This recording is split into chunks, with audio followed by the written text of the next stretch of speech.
As the world fights climate change and takes a cleaner approach, there are even more changes needed. Looking at population growth, tackling congestion, and also recycling and energy generation. We've always disliked waste, and we've always liked the idea of utilising all materials in a circular economy way because it's less wasteful. But I think the thing that we did in Australia, which is another great example of the alliance, is that we exported our Australian recycled paper mill technology to America, which was somewhat of a novelty over there, which tended to be dominated by the tree mill guys. And we exported our technology of recycled paper mills, number one, but number two, a recycled paper mill connected to a box factory. And that saved on freight, and it also created great machine density. And we were able to prove in America that with that technology of recycled paper mills that can use the most adulterated waste to make great paper and great boxes, is that you can be green and be affordable, and there's no green premium necessary. And so it goes in as waste and comes out as a box out the other end.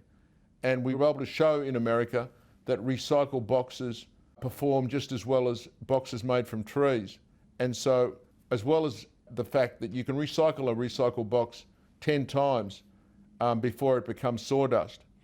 It was later on that Al Gore's movie came out, An Inconvenient Truth, that showed that reinforced that recycling is an important weapon against climate change. And that's because as things decay in the landfill, they emit methane gas, which is 85 times more potent than carbon dioxide.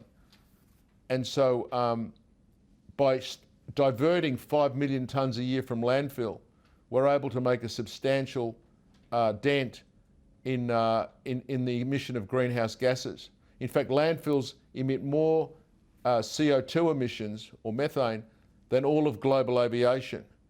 And so we congratulate the Biden administration for leading the methane pledge, making the focus on reducing methane, and we congratulate the Albanese government for also recently making the pledge to reduce methane. And as I'm saying, landfills, which is what we divert waste from, emit a hell of a lot of methane as part of that.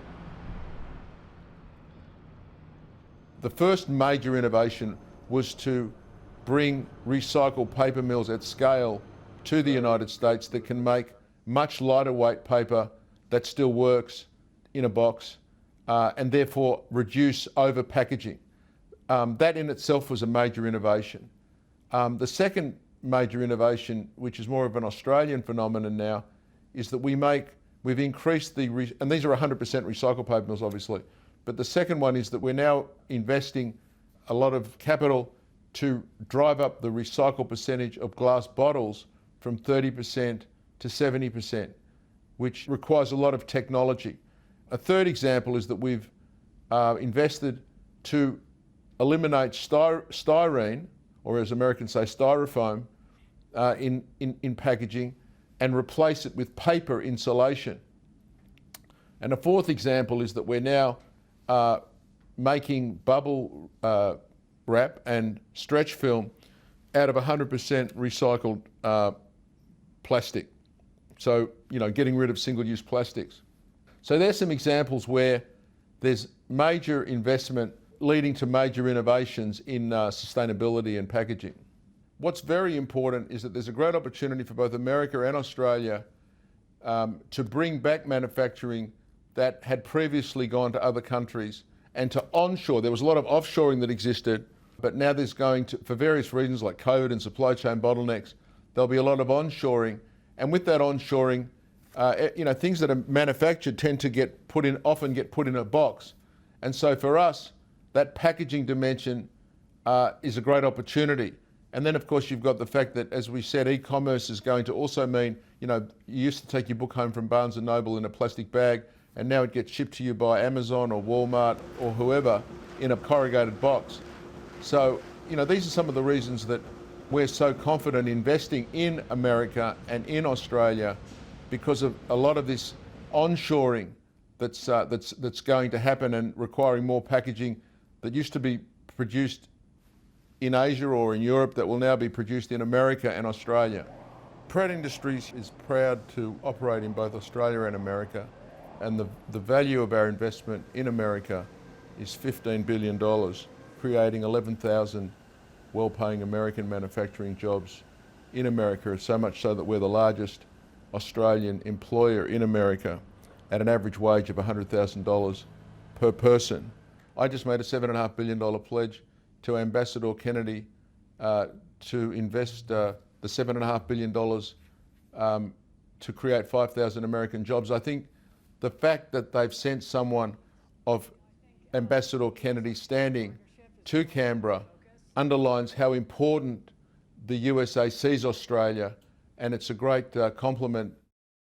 As you know, Australia, great place to invest, just like America.